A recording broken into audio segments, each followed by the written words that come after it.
Boa noite, tudo bem? Começando mais um vídeo no canal 303 Fora, edição 36. E nós estamos aqui para falar a respeito dos nossos times, também de outros clubes de futebol, tá bom? Boa noite, Bruno, boa noite, Luiz, como vocês estão, meus amigos? Fala, meus lindos, como é que vocês estão? Boa noite, Bruno. Boa noite, Tiba. Vamos falar um pouquinho do derby, também falar das negociações aí, das contratações do Palmeiras, trazer umas novidades aí para vocês. Fala galera, tudo bem com vocês? Vamos lá, vamos gravar mais um vídeo aqui, depois desse derby desastroso para nós aí. Vamos deixar para falar tudo na hora certa. Tem a demissão também, né, do Antônio Oliveira. Tem a demissão aí do Antônio Oliveira. Bom, já era algo que estava se arrastando, né? Então, Esperado, né? era esperado. Tá certo. Quero saber quem vai ser o novo técnico do Corinthians. Vamos ver. Interrogação. Mas antes, deixem o like de vocês, se inscrevam no canal, ativem o sininho de notificações, comentem, compartilhem com seus amigos, beleza? Bora lá, então vamos Só, falar. Desculpa. só fazer um comentário aí, agradecer a galera aí pelas curtidas, né, dos nossos vídeos. Tem alguns vídeos aí que deram uma viralizada. E eu queria também pedir para vocês aí colocarem nos comentários que tipo de conteúdo também vocês estão afim de ver. Então, pô, é legal as historinhas, né, a parte temática, vocês querem mais coisas de estádio, além dos nossos vídeos tradicionais, né? Esse tipo de vídeo aqui sempre vai ter. A gente gosta de fazer esse tipo de vídeo meio Sport Center, meio mesa redonda, né? E as lives. Mas a gente também quer criar mais conteúdos aí para vocês. Então, tenha também as historinhas do Titi Luiz. Até preciso trazer mais historinhas aí. Mas deixa um comentário aí que vocês querem, que vocês gostam, pra gente poder fazer aí, trazer para vocês, beleza? Desculpa aí, Tiba. Não, imagina, é isso aí, é isso aí. Tem que trazer conteúdo, sugestões sempre são bem-vindas, então é importante vocês interagirem com a gente, tá bom? Com certeza. Vamos lá, vamos falar do São Paulo que jogou contra o Bahia. Jogo bom, um jogo bem disputado. São Paulo venceu por 3-1. Para muitos, tenho ouvido falar que foi a melhor apresentação do São Paulo no ano. Eu não sei se foi a melhor apresentação, mas foi uma boa apresentação do São Paulo. Um jogo que na semana passada a gente não falou muito, né, a respeito do que aconteceu da goleada para o Vasco, né, uma série de incertezas, uma série de situações que foram alavancadas, se o Zubeldia tinha problemas com o elenco do São Paulo, se os jogadores estavam com salários atrasados. Então, assim, se instalou uma crise no São Paulo depois dessa goleada e o time acabou vencendo 2 jogos, um de forma convincente, que foi contra o Bahia, e aí afastou aquele problema, aquela crise que estava se instalando, né? Mas ficou uma situação meio desconfortável nessa semana que passou do São Paulo. O São Paulo fez um bom jogo contra o Bahia, 3-1. O Ferreirinha e o Luciano fizeram uma grande partida. O Caleri também foi muito bem. O Caleri fez uma função mais de 9 mesmo. Ele não estava fazendo essa função. E o time do São Paulo agora subiu para a sexta posição no campeonato. Está lá entre os primeiros colocados novamente. Mas assim, agora precisa ver como que vai ser, né? O São Paulo jogou num esquema 4-2-4, que não é habitual. É um esquema de jogo para muita gente kamikaze, né? Que trouxe para o São Paulo boas perspectivas de ataque e alguns cuidados defensivos, né, maiores. A defesa fica mais exposta, o meio de campo fica mais exposto, os jogadores têm que correr mais. Então, assim, o São Paulo vai conseguir mais para frente esse mesmo esquema. O Ferreirinha vai continuar como ponta esquerda, o Lucas vai jogar na direita, ou o Luciano vai fazer essa função na direita. Muito difícil. O São Paulo tem um jogo difícil agora contra o Atlético Paranaense, sem o Luciano, que está suspenso, mais uma vez suspenso. E eu acredito que o Zubeldia ele deva mesclar alguns jogadores, né, por conta do desgaste. São Paulo tem uma sequência difícil. Atlético Paranaense, Bragantino, Atlético Mineiro, é uma sequência difícil. E eu acho que ele deve dar aí rodagem para outros jogadores. Tá? Vocês querem falar alguma coisa a respeito do jogo do São Paulo? Cara, Eu não assisti o jogo, mas depois eu fui assistir os melhores momentos. São Paulo jogou muito bem mesmo, talvez tenha sido de fato, não sei se é a melhor, mas uma das melhores apresentações, né? O Caleri jogou muita bola, né? Um dos melhores centroavantes aí em atividades no Brasil. E eu ia te perguntar exatamente sobre o Zubeldia, né? Eu estava conversando com a minha irmã hoje e ela estava me falando que o elenco de São Paulo tinha problemas com o Zubeldia. Parece que ele colocou umas palestras a mais, uns treinamentos diferentes, e que estaria causando alguns problemas dentro do elenco. Queria te perguntar aí se existe essa informação, se é especulação, se é coisa de torcida, qual que é a verdadeira história, se é que existe alguma história, né? Vamos lá. Eu percebi que a imprensa, a cúpula São Paulina da imprensa, na semana passada, ela deu uma blindada no São Paulo. De fato, teve uma reunião na segunda-feira passada, pós-jogo contra o Vasco, e lá foi externado algumas situações, né, que precisavam ser corrigidas. O São Paulo tem o hábito de fazer essa reunião semanal na segunda-feira, na apresentação do time. E parece que houve uma lavagem de roupa suja, mas não foi aquela questão toda, sabe? Não foi briga, nada disso. Foram algumas manifestações. O Ferreirinha, inclusive, deu uma entrevista depois do jogo contra o Bahia, falando que ele não estava se sentindo importante. E ele externou isso pro Zubeldia, e o Zubeldia deu mais oportunidades, mais minutos para ele. E aí ele jogou muito bem, tanto contra o Criciúma quanto contra o Bahia. Só que isso aí é especulação. Isso é mera especulação porque, como eu falei, a imprensa que cobre o São Paulo, ela acabou blindando bem essa questão do efeito crise da goleada para o Vasco. Então a gente não sabe ao certo se tem algum problema, ou se teve algum problema com relação ao Zubeldia, ou se teve algum outro fator que acabou trazendo esses problemas para o São Paulo. Eu achei estranho a saída do time do Ferreirinha, porque ele vinha jogando, assim, vinha participando bem, né? Então achei bem estranho essa saída do time do Ferreirinha, né? Tava realmente sendo pouco aproveitado. Nesse momento aqui, Brasil 1-0 na Colômbia, gol do Rafinha. Só pra deixar aí a informação. Mas é estranho mesmo o Ferreirinha ter saído. Acho que teria que ter mais espaço ali. Não acho ele o Pelé, mas acho que dentro do que São Paulo tem, ele é um cara que pode ajudar muito. O São Paulo tem dois jogadores com características distintas e com características que são, vamos dizer assim, raras no futebol brasileiro. Uma delas é o Lucas, que quando ele faz aquela jogada pela diagonal para o meio, ninguém pega ele. Eu acho que nenhum time do Brasil, ou não lembro de nenhum time no Brasil que tenha um meia que tenha essa arrancada do Lucas hoje. Tá? E o Ferreirinha, ele tem esse drible, essa facilidade de jogar no um contra um, né, e quebrar linhas. Só que assim, o Ferreirinha, ele é um jogador que ele tem tomada de decisão equivocada. Então a maioria das vezes ele vai errar as jogadas.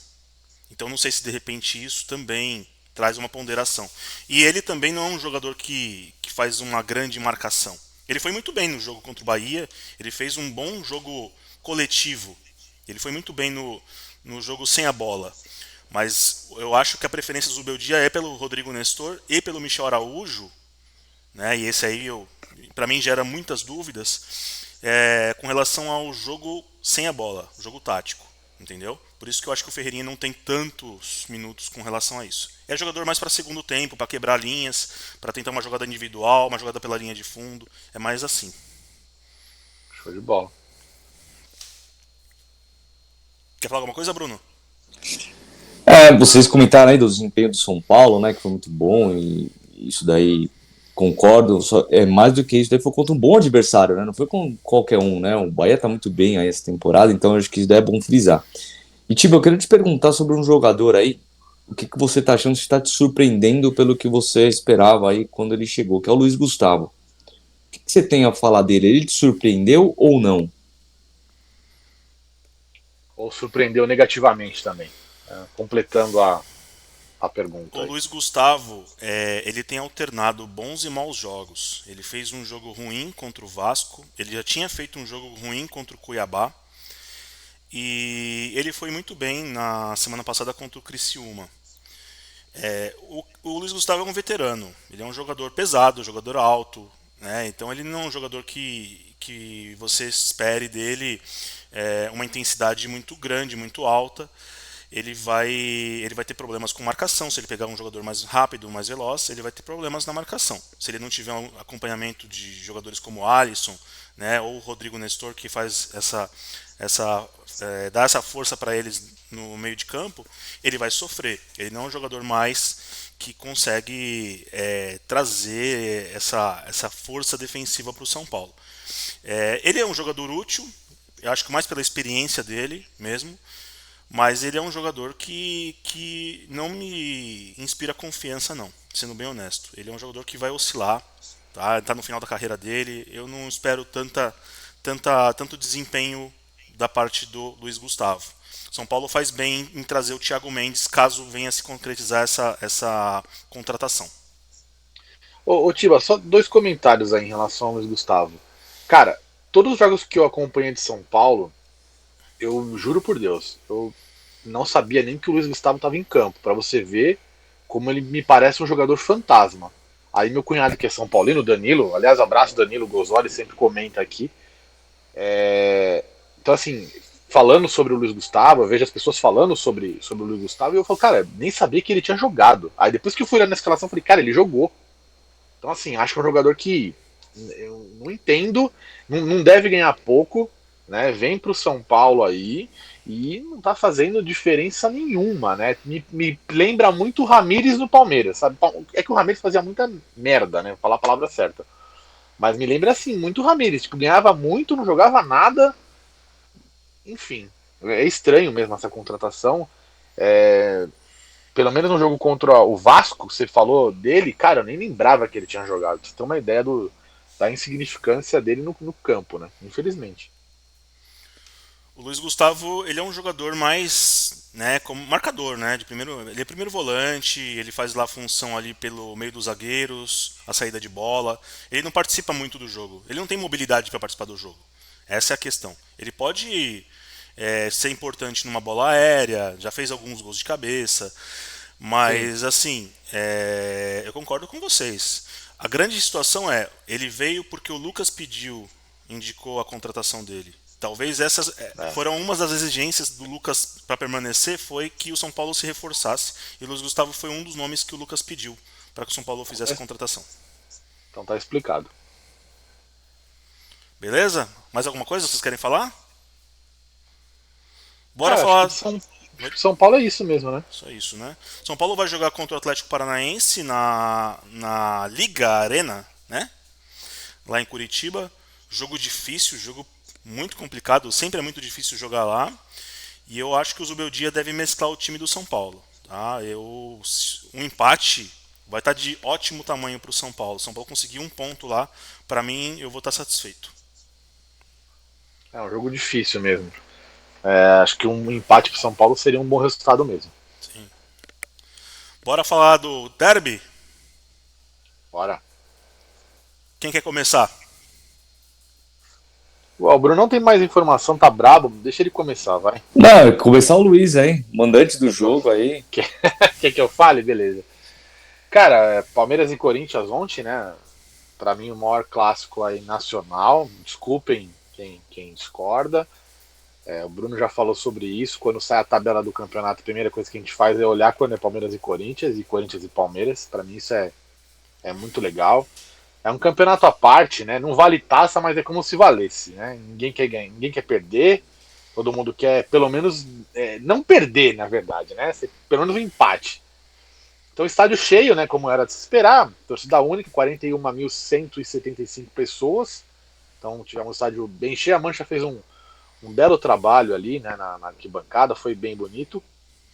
Um jogo que começou, ao meu ver, bem burocrático. O Palmeiras jogou ontem com 2 zagueiros e 3 volantes. Por quê? O Palmeiras jogou com 3 volantes? Porque a zaga do Palmeiras estava totalmente desmantelada, né? O Palmeiras jogou com o Naves E o Vitor Reis, que é um menininho daí tem 18 anos, o Naves também tem 20 anos, então era uma zaga praticamente sub-20. O que o Abel fez? Ele fez uma proteção. Ele já não tinha o Aníbal, então ele colocou Fabinho, Menino e Zé Rafael. E isso fez com que o Palmeiras sofresse na criação, né? O Palmeiras teve muito problema de criação, foi o jogo inteiro assim. Primeiro tempo terminou 0-0, o Corinthians até teve uma boa oportunidade com o Wesley, que ele ganhou ali na linha de fundo, chutou embaixo, o Everton estava ali, mas o primeiro tempo praticamente foi nulo, e o segundo tempo o Palmeiras foi um pouquinho mais à frente, e numa falta acabou achando o gol. Eu falei achando o gol porque para mim aquilo foi um gol achado. O jogo caminhava até para um 0-0.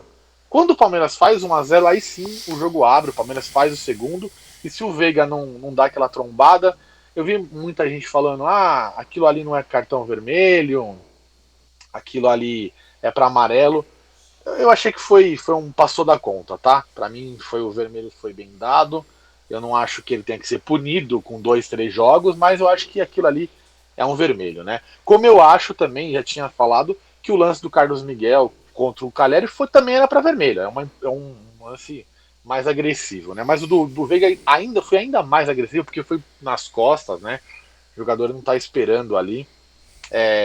O Garro também não tinha nada que cobrar o Estevão ali, mas isso são coisas do futebol. Eu até sinto falta dessas coisas no futebol moderno. Então, para mim, tá tudo certo. O cara tem que provocar mesmo. E o Garro ficou bravo. E beleza, ponto. Agora, o Veiga acabou estragando o bom momento do Palmeiras. Acho que se o Veiga não é expulso, o Palmeiras poderia ter construído um placar até mais elástico. Para nós, o palmeirense, tudo certo. O Palmeiras venceu um jogo importantíssimo, né? O Palmeiras vai para a vice-liderança. Na minha visão, teremos um campeonato cabeça a cabeça, Palmeiras e Flamengo. Eu acho que dificilmente nós vamos ter algum outro clube brigando pelo título. Deve ficar entre Palmeiras e Flamengo, mas acho que pela primeira vez os dois começam bem e dão indícios que não vão tropeçar. Então, aí, na minha visão, deve ser isso. O Palmeiras vence um rival, faz um jogo ok pelos desfalques, né? Então, a mais importante foi ter vencido essa partida para o torcedor, né? O Abel entendeu muito o que era esse clássico e o Palmeiras acabou buscando essa vitória aí. Já emendar aqui a parte de contratações, o Palmeiras apresentou, né, hoje o Felipe Anderson, que já estava contratado tem um tempinho, ele vai a campo só a partir do dia 17. Tem também o Jan, né, que é um jogador do São Lourenço, que é capitão da seleção argentina, sub-20. Então, dizem que esse menino vai ficar 2 anos no Palmeiras no máximo, que ele é uma estrela, enfim, não sei, vamos ver. O São Lourenço, eu vi alguns jogos dele, já em VT, né, melhores momentos, parece um belíssimo jogador, mas se fala lá que ele é um jogador nível, assim, alto na Europa. A ver, como eu costumo dizer.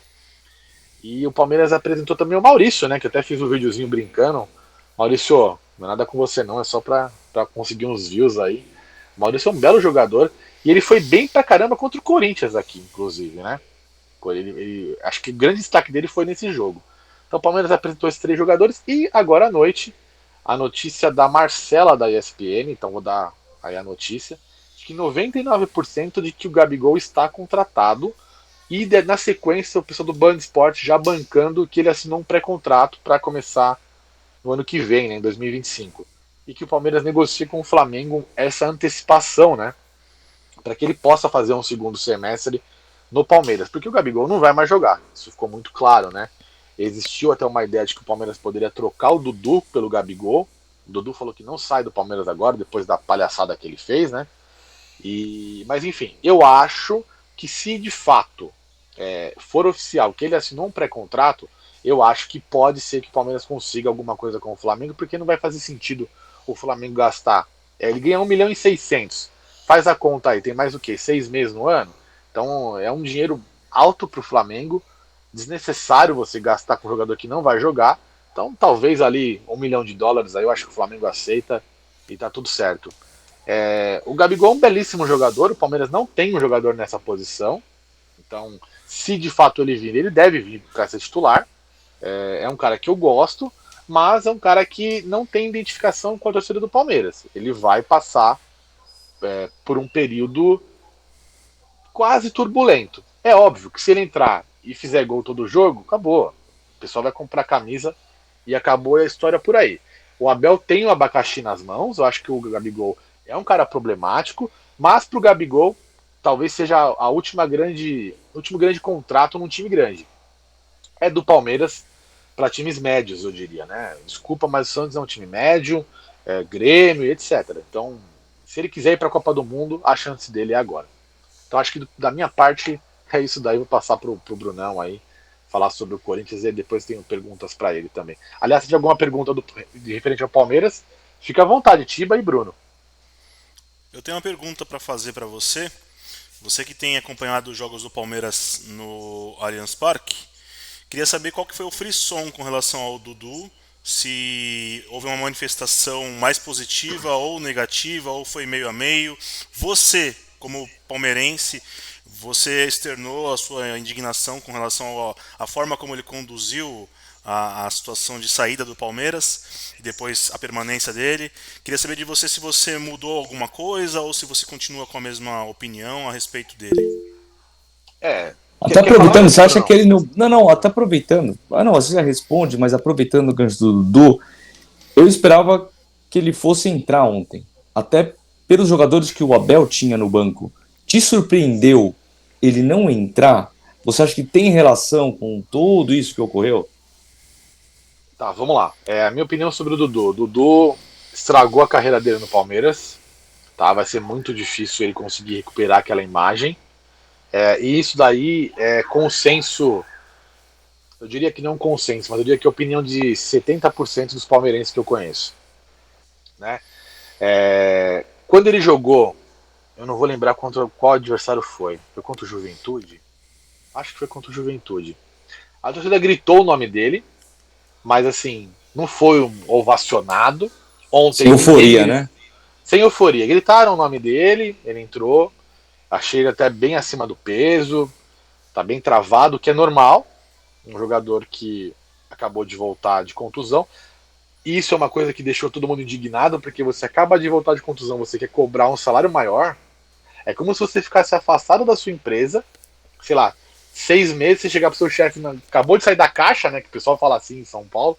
Ah, eu tô afastado pela caixa. Aí você volta, eu quero um aumento. Cara, você nem trabalhou, velho. Não tem a menor lógica que o Dudu fez.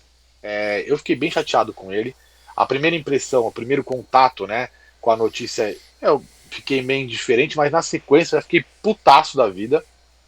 Então, pra mim, ele rasgou a carreira dele. E agora ele não quer sair do Palmeiras, tá? Então, assim, ontem eu ouvi dizer, não sei se é verdade, parece que sim, que nas numeradas tinha um pessoal xingando o Dudu, tá? E aí vazou que eram torcedores infiltrados, e que deu uma confusão lá. Depois até eu vi um vídeo de um cara que de fato estava infiltrado mesmo. Eu sou totalmente contra sem ficar infiltrado na torcida adversária. Primeiro que assim, se fosse um jogo que tivesse valendo taça pro Corinthians, ou o Corinthians estivesse muito bem, eu até entendo. Agora um jogo desse, o cara infiltrado, eu acho arriscar demais a sua vida, né? Então disseram que eram torcedores infiltrados. Eu não vi ontem nenhum grito a favor e nem contra. Já respondendo ao Bruno, o Dudu provavelmente iria entrar. Só que com a expulsão do Rafael Veiga, aí o Abel foi obrigado a mexer, deixar o time mais travado, né? Então ele provavelmente entraria. Se o Veiga não fosse expulso, ele substituiria inclusive o Estevão. Eu acho que ele ia tirar o Estevão e ia botar o Dudu, né? Mas nesse aspecto não foi maldade do Abel, foi a questão simples do momento do jogo. O Veiga foi expulso com 20 minutos, tinha 25 minutos ainda de jogo. Se o Corinthians faz um gol, poderia, né, ter algum problema. É que o Yuri Alberto ontem, Jesus Cristo, né? Ontem foi duro de ver aquele cara. Então o Corinthians, mesmo após a expulsão, o Corinthians não conseguiu impor o jogo, né? Mas mesmo assim o Abel preferiu rodar a molecada. Aliás, o Palmeiras ontem teve muitos meninos da base, né? Chegou uma hora que chegou a ter 6 jogadores da base dentro de campo, e com o Vitor Reis com 18 anos. Esse menino é capitão da seleção brasileira de base, né? Parece um futuro muito bom. Mas respondendo a sua pergunta, Brunão, foi por isso que o Dudu não entrou. Mas a questão do jogo mesmo foi pontual. Como o Veiga foi expulso, aí o Abel teve que buscar alternativas mais ali da parte de trás do time, né? Eu acho que mesmo com um a menos, até caberia ao Dudu pelo que estava se desenhando o jogo ali. Até por algumas substituições que ele fez depois, né? Ele colocou. Enfim. Mas. Eu acho que foi mais nesse sentido, tá? Mas pode ser que o Abel também já não conte muito com ele, né? Eu acho que hoje o Palmeiras negociaria do Dudu com facilidade. Acho que não pro Corinthians e pro São Paulo, mas se vir um Grêmio da vida e falar, eu quero Dudu, o Palmeiras libera. Acho que sem muita dificuldade, tá? Bom, por exemplo, eu sei que você é fã, ele colocou o John, por exemplo, Meu né? Deus E assim, tinha o Dudu no banco, assim, né? Enfim. É que na hora o John entrou no lugar do Zé Rafael, né? Aliás, ele já entrou fazendo. Nossa, meu Deus do céu, eu não sei como o John. É que o John deu a sorte, né? Que o Aníbal tava suspenso e o Rômulo tá machucado. Então não tinha ninguém ali na posição e ele acabou entrando. Mas mais uma péssima partida do John. Deus me livre. John, vai pro inferno, velho. Lixo, jogador horroroso. Ponto. Brunão, fala a parte do Corinthians aí que já me irritou já. Vamos lá. Corinthians que gerou um pouco de. Aqui para os corintianos, né? Um pouco antes, nos dias aí, veio algumas notícias assim de que o Antônio Oliveira fosse mexer no time e tal. Ele realmente mexeu. Ele colocou o Mosquito de titular nesse jogo, né? O Coronado estava ganhando mais as chances e nesse jogo ele colocou o Mosquito. Eu entendo que ele colocou o Mosquito mais para tentar inibir um pouco mais as descidas do Piquerez, tá? Porque o Coronado não é um cara que marca. Então, assim, tecnicamente eu não achei boa essa substituição, mas taticamente fazia algum sentido. O problema é que o Mosquito não rendeu nada. O Mosquito não fez absolutamente nada. O Corinthians começou o jogo tentando acalmar, né, a pressão por jogar fora, torcida única. Então o Corinthians começou a segurar muito o jogo, com 2 minutos, demora para bater tiro de meta, aquela coisa que muito típica de Libertadores, por exemplo, né, para segurar. O Palmeiras começou a ter algumas chances, o Rafael Veiga acho que chutou de fora da área, começou a ter algumas chances. E aí o Wesley começou a ser um destaque do Corinthians, né? Ele começou a ter algumas jogadas individuais, teve um lance aí que o Mion até mencionou, que o Everton fez defesa. Até que me surpreendeu o primeiro tempo do Corinthians com algumas chances, até mais do que eu esperava, né? Talvez não por tantos méritos do Corinthians, mas porque o Palmeiras ainda não tinha se encontrado. Talvez por essa explicação que o Mion falou de 3 volantes, e aí prejudicando um pouco a parte de criação. E aí no segundo tempo teve aquela falta, né, que para mim assim o Ranieri ele foi uma falta besta, o Rafael Veiga já estava de costas pro gol, né? E aí ele bateu ali a falta, depois o Tiba pode falar melhor, né, mas o Donelli para mim ali não posso jogar na culpa dele, mas assim, para mim ali foi no canto dele, ele estava mal posicionado também, né, apesar de ter o desvio. Mas ok. Aí o Palmeiras fez um gol. Aí o corintiano, assim, ele sabe. Os últimos jogos, o corintiano. Eu até gravei um vídeo falando. A gente lembra 2007, porque a gente começa o jogo. A gente às vezes não tem nem esperança de ganhar. A gente só quer um 0-0. Porque a gente sabe que não vai fazer o gol. E aí quando toma o gol, você fala, porra, agora nem um empate mais. E aí logo depois o Corinthians mais uma vez toma um gol de cabeça do Palmeiras. No primeiro. É sempre essa jogadinha, cara. O Palmeiras acho que a cada Corinthians assim. No primeiro pau, né? Mas acho que só eu enxergo isso daí. É sempre assim. É sempre assim. E a Corinthians já não tinha mais confiança para ir para cima. Mesmo com um a mais. Por incrível que pareça, o Corinthians chegou mais ao gol do Palmeiras no primeiro tempo, quando estava 11 contra 11, do que depois que teve um a mais. O Coronado entrou até que bem, na minha opinião. Tá? Acho que foi a única substituição para mim que deu ali algo de diferente ao time. Mas também, assim, já emendando aqui um outro assunto, né, que o Antônio Oliveira foi demitido. Só um comentário, Brunão. Eu ia até te falar do Coronado. Eu tava dentro do estádio, né? E o segundo tempo o Corinthians atacou exatamente do lado onde eu tava. Então eu acabei tendo mais. Dá pra você ver melhor o jogo do Corinthians ali. E de fato, quando o Coronado entrou, foi a primeira vez que eu vi, né, ele pessoalmente. Cara, ele me pareceu ser um jogador habilidoso. Um jogador assim que tem uma qualidade. Tá faltando talvez posicionamento. Ele pegou umas duas bolas aqui, assim, a escolha final foi errada. Mas que ele poderia facilmente ter. Ou talvez o atacante não estava bem posicionado, né? Tanto ele quanto o Garro são boas peças. Acho que são as duas peças que eu olho no Corinthians e falo: olha, esses caras eles sabem jogar.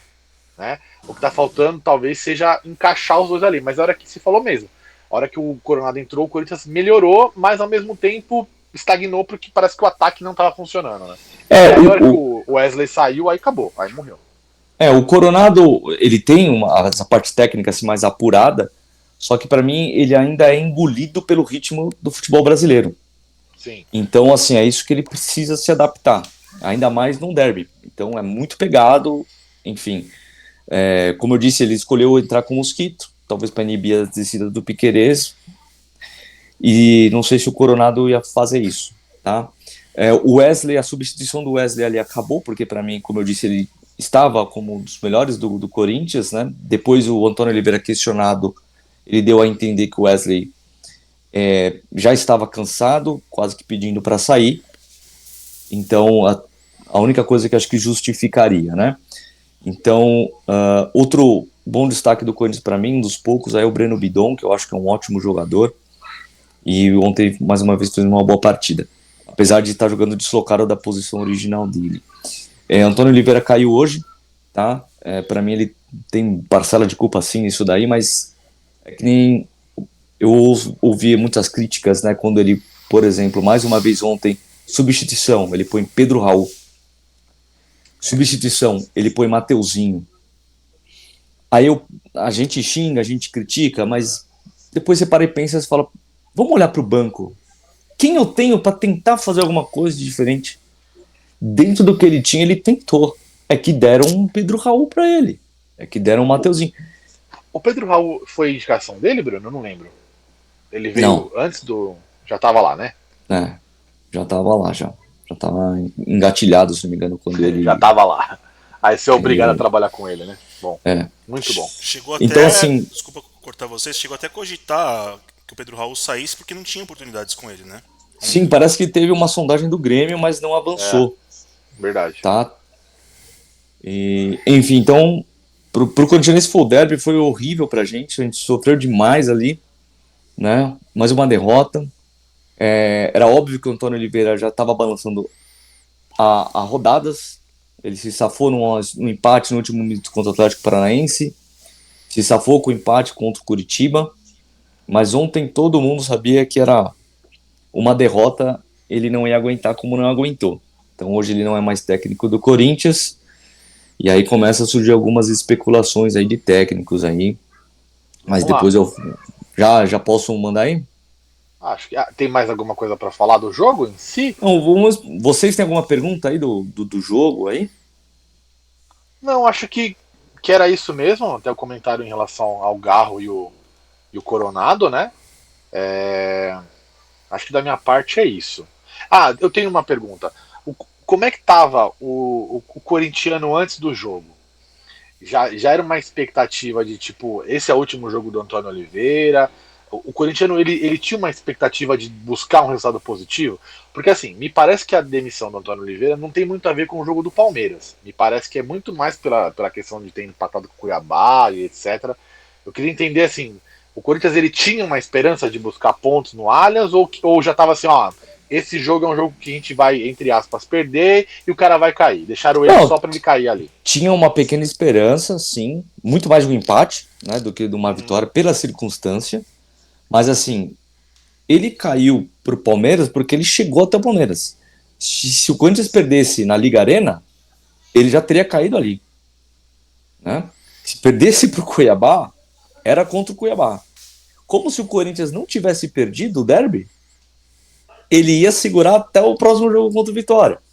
Mas assim, era algo fadado, já era algo decretado, era questão de tempo, né? Era iminente. Eu achei que o Corinthians ia mandar ele embora contra o Cuiabá. Porque o Corinthians não perdeu do Cuiabá porque o cara bateu o pênalti mal. E eu falei, cara, ali era o momento, na minha opinião, né? Você pode falar melhor.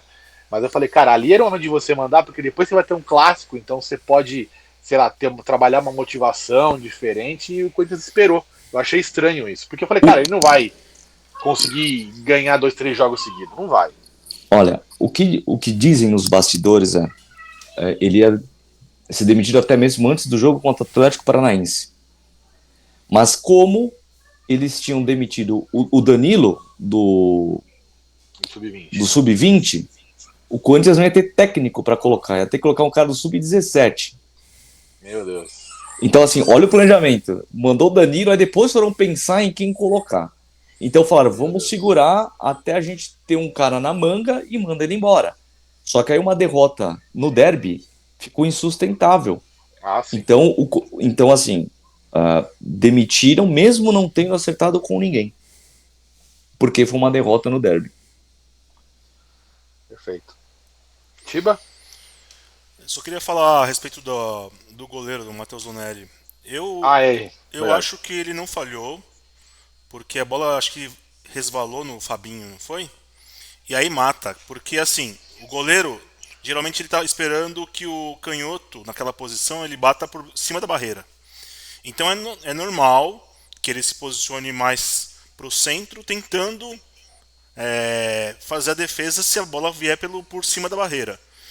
E aí, se a bola vai desviada no outro lado, no contrapé dele, fica difícil. O tempo de reação é menor. Concordo que o desvio ali é fatal, porque é uma bola rápida, né? Então o pequeno desvio já muda toda a trajetória. Só que eu achei que ele estava bem pro meio do gol. Eu acho que ele estava apostando muito nessa cobrança por cima da barreira. E aí, quando ela vem do outro lado ali, é uma decisão que ele tomou precipitada, talvez. Mas assim, o Donelli, para mim, fez bons jogos desde que assumiu a titularidade. Não tenho que falar dele. Tem me surpreendido positivamente. Óbvio que não é um goleiro pro Corinthians, na minha opinião. Mas assim, não é um cara que tá comprometendo. Fez boas defesas, pegou um pênalti, como o Luiz lembrou aí. Então, enfim, é que nesse gol, nesse lance da falta, eu achei que ele estava um pouquinho mais pro meio do gol. E aí, talvez assim, a má colocação dele tenha influenciado também. O Corinthians vai ter que se lançar ao mercado. Eu ouvi falar que parece que o Corinthians sondou o Hugo Souza, né? Que era o goleiro do Flamengo. É real isso aí? Não só é real, como ele foi apresentado hoje. Sério? Isso que eu ia falar, ele foi apresentado. Caramba, eu nem sabia. E aí, pois é, né? Então, assim, é mais um descarte que o Corinthians aproveita do Flamengo, né? Que já veio o Fabinho Soldado, veio o Mateuzinho, então o Corinthians pega aí. E aí vocês falam de reforços, né? Olha o nível do Corinthians de reforços. Aliás, eu quero abrir esse tópico só com uma frase aqui, que eu ontem, muito emocionado, desenvolvi aqui, que o Corinthians tem que dar parabéns aí, porque o Corinthians larga na frente do planejamento para a Série B de 2025. Então, já um pouco, 6 meses de antecedência, né, ao ano, já começa a pensar na Série B do ano que vem.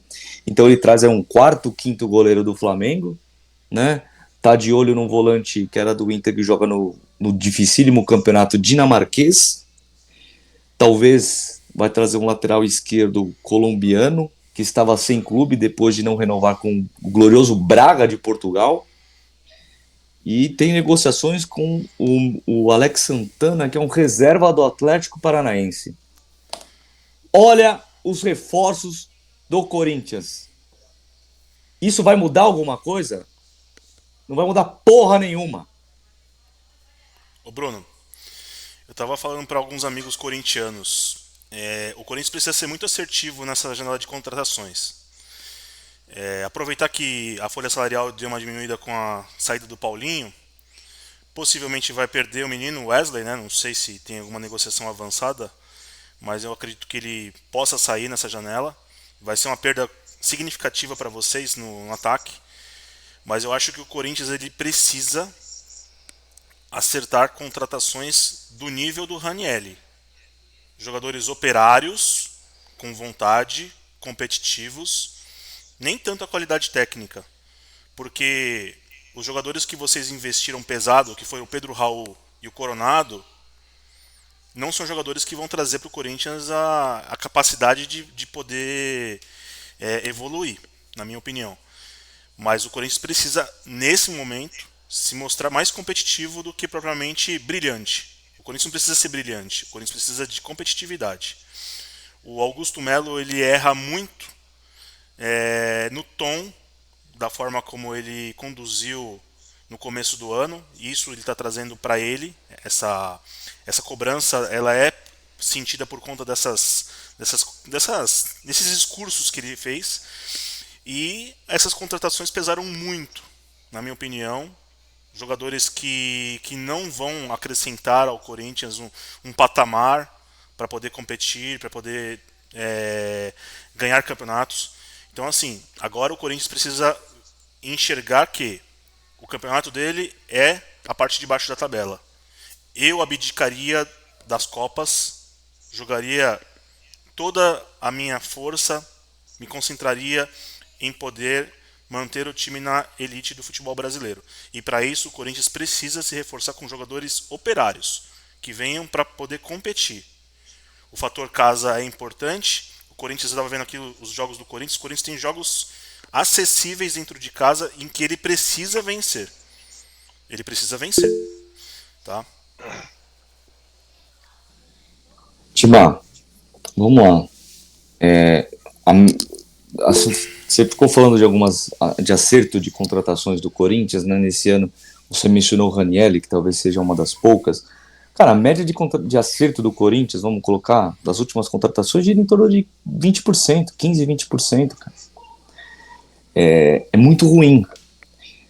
Hoje também sei que o meu quer falar aí, mas só complementando também, hoje o Corinthians anunciou, além do novo diretor financeiro, né, ele anunciou um novo CEO, que é o Fred Luz, que passou pelo Flamengo naquela época que o Flamengo estava mudando bastante, né?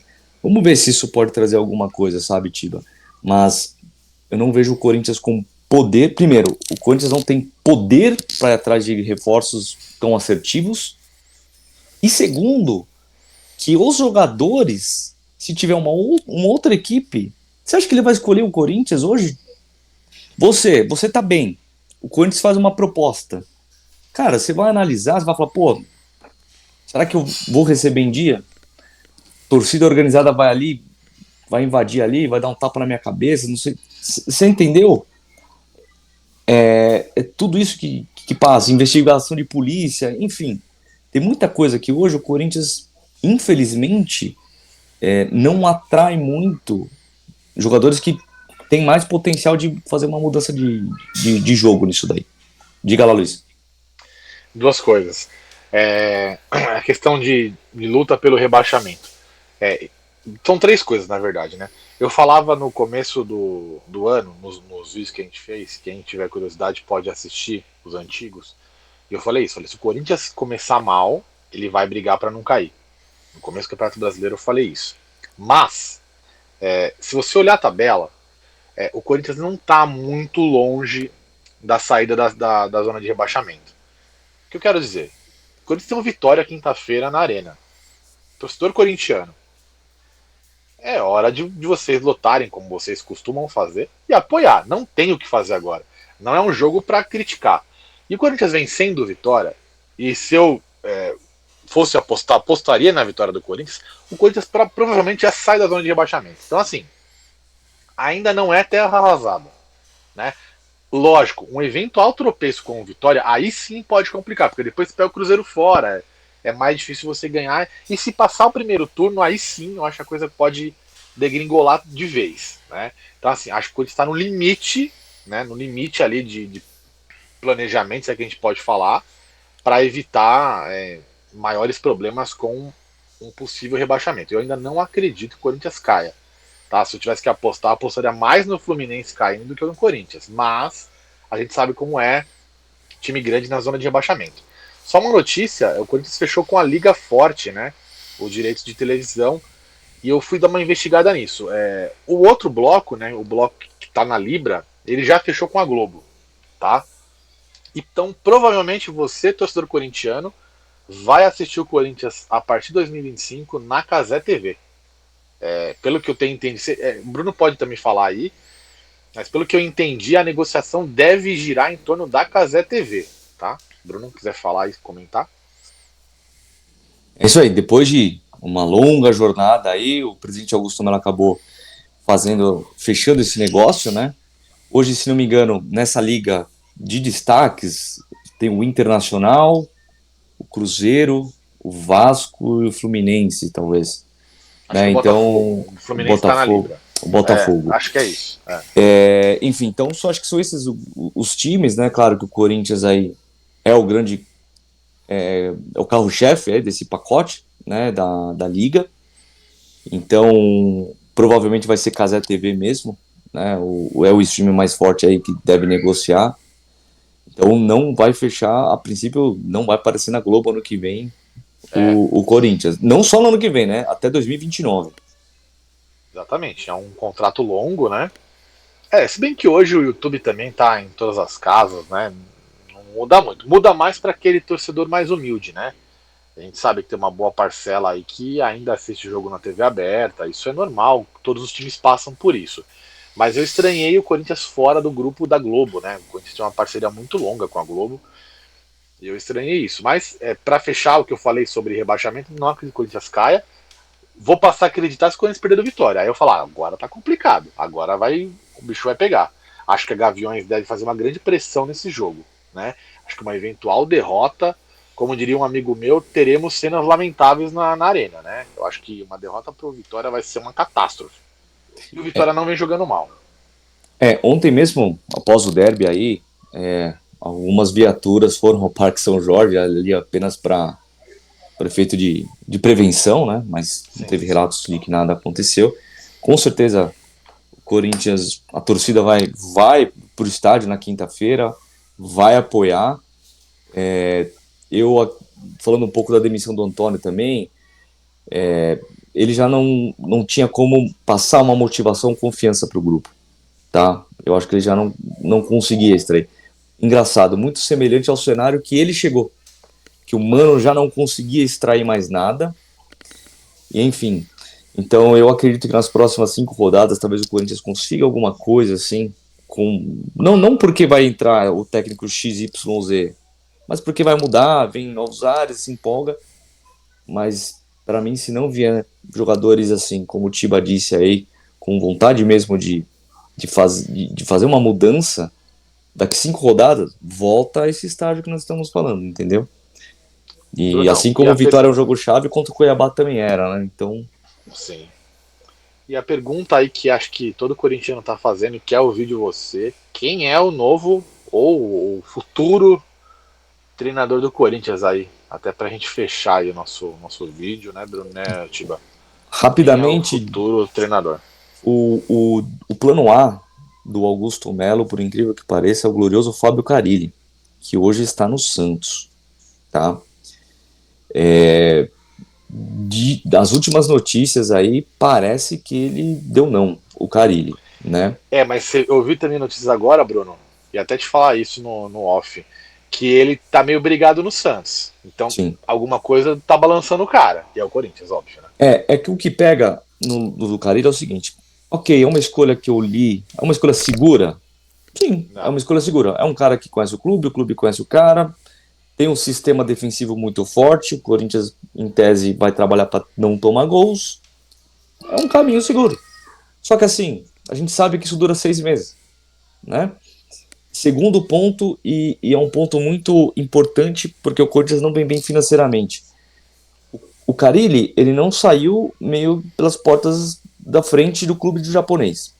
Dizem que o Santos fez uma cláusula que se ele saísse do Santos, o Santos eximia de qualquer possível multa que a FIFA pudesse impetrar por conta dessa saída. Muito semelhante ao que o Corinthians pagou ao Jô em 2020, 2021, quando ele veio.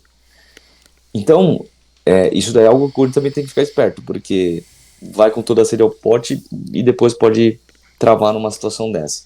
Como plano B, dizem Ramon Dias, ex-Vasco da Gama. Eu acredito que por fora ainda corre o Zanardi, que era do São Bernardo, hoje está no Goiás, e quando o Mano caiu, o Augusto Melo quase contratou o cara, mesmo não podendo treinar no Paulista, enfim, tem essas vertentes aí. Vamos aguardar. O que você falou, da escolha segura, pro Corinthians, concordo, a escolha segura é o Carille. Mas, se você for pensar pelo Carille, essa escolha para ele não é segura. Assim, é bem complicado pegar o Corinthians hoje, né? Eu ouvi um papo também, tem uma ala do Corinthians que é o Fernando Diniz, mas que ele estava fazendo muitas exigências para assinar esse contrato, deve estar pedindo muito dinheiro, né? Eu também faria isso se fosse ele, né? Você tem que... O Corinthians hoje é um local difícil para se trabalhar. Porém, eu sempre falo isso, cara. Corinthians, São Paulo, Palmeiras, Flamengo. Esses clubes podem mudar a sua carreira.